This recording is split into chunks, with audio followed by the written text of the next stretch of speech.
right, before I start the game, this is GMT's Barbarossa, Army Group South from the East Front Series games. I would like to talk a little bit about some final thoughts about the very first turn's German strategy and how the CRT plays into that a little bit. The CRT runs from 1 to 4 all the way to 10 to 1. What's interesting to note, things to note about the CRT are these little asterisks. And those come into play on turn 1 because all of your attacks will be against either fortified lines or strong points.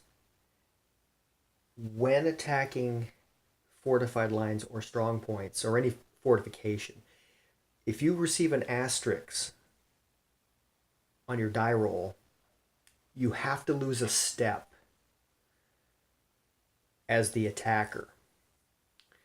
And one of the other things that a fortified line and a strong point give you is a +1 to the die roll on the attack. You can negate the +1 by using an engineer or siege gun. If you choose to use an engineer and you roll an asterisk, then you have to lose the step off of the engineer. So what my plan is on turn 1 is to attack as many locations as I can along here, along the front, with a minimum of 8 to 1 odds. So at 8 to 1, there is a 20% chance of getting an asterisk or losing a step. Now at 6 to 1, it moves to 30%. You can try and negate the 10 by using modifiers that would drop it down to a 9 and put it back to a 20% chance. But at 8 to 1, there is a 20% chance if you roll a modified 9 or a modified 6 that you'll lose a step. Now, at the rationale between not using and using the engineer to modify die roll modifiers. All right, if you use a lot of these attacks, well, on this side of the board, are also going to include a river. So they're going to be +2s, one for the strong point and one for the river. If you can modify that by using an engineer, and you can negate the minus or the +1 for the river, and so the combination would be a +1, +1 for the strong point, +1 for the river, -1 for the engineer. So it'd be a +1. But again, it doesn't change the fact that you'd still have a 20% chance of rolling one of these asterisks. Whether it's a +1 or a +2 makes little difference for the asterisks. Now, it does make a difference at the end of the CRT a little bit, in that you have an extra 10% chance of rolling an 11 at a +2, but it doesn't really matter, in my opinion. It's in some of these, I'm going to try to get them zocked in so that a retreat means they're eliminated anyway. And quite frankly, these URMG counters with the question marks, some of them have 0 movement anyway, and if you get a retreat, they're eliminated. The URMGs run from a defensive strength anywhere from 0 to 3. There aren't many 3s. So as the German player, I'm going to try to get at least 16 attack factors on all of my attacks that I choose along here. And if it's a 2, which is the average, most of them are 2s, that'll be 8 to 1. +2 usually. There's 2 siege guns here, so you can negate without loss of any chance of a loss of your siege gun or engineer, you can negate one of the plus. You can negate the fortification plus one. So I will be using those. I won't be using any of the engineers to negate the river or the plus. If I'm going to lose a step with an asterisk, it's going to be off of an infantry division.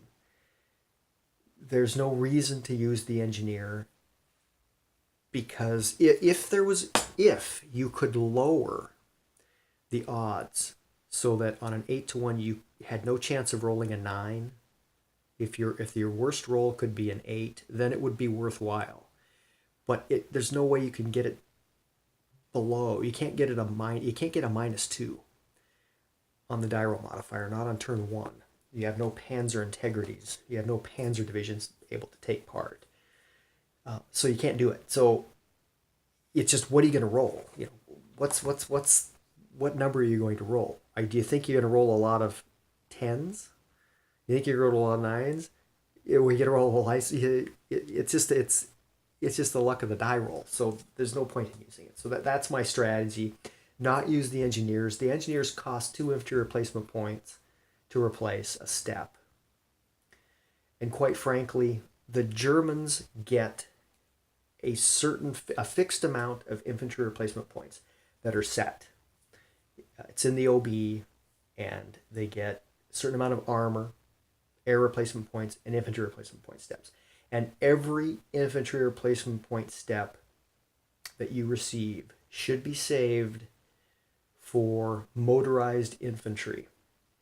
Motorized infantry are going to take the bulk of your losses when you're using your panzer divisions or your motorized infantry divisions.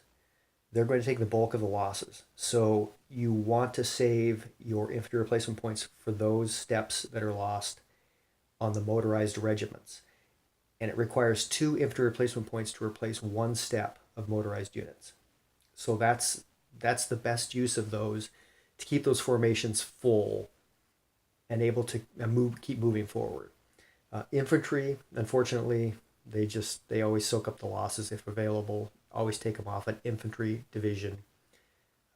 Try to avoid using engineer. It's using the engineers are good in critical situations when a -1, when you're trying to inflict as many step losses as possible. You want to get as many negative die roll modifiers as possible to increase the amount on the R. 4R, 3R, that's how many steps are lost, and then they have to retreat. So if there's a Russian hex that has a lot of steps in it, you want to roll as low as possible to increase the value of the R result. And so that's when you want to use those type of modifications, or to negate a bottom asterisk of the die roll modifier, the CR, or of the die of the CRT. So anyway, that's my strategy on the first turn. I am going to go ahead and I'm going to rail up 13th Panzer. I'm going to try to do an encirclement here. I won't be attacking Proskorov Peremyshal on the first turn. Just, it's impossible to take on the first turn. Try to isolate it, try to get around it. Obviously attack here. I will be taking a regimental substitution counters and replacing steps off of security units that are doubles, that have 2 steps on them, like these two. They have 2 steps. I'll be replacing those, flipping them over and putting a regimental substitution counter on the board. They're more flexible. They move further. You can add them to German infantry divisions that have taken losses. So that's what I'll be doing there. Anyway, I think that's basically the preliminary German first turn. Is I'll be doing as many 8-to-1 attacks or better as possible. There may be a couple attacks along here that might be worse than 8-to-1. I'm not sure, but we'll see. I know all of them along here will be at least 8-to-1 on the attack. There's plenty of artillery here to help. The reason why I want to make all these attacks is because on the first game turn, all attacks are supplied. They are all supplied with attack supply.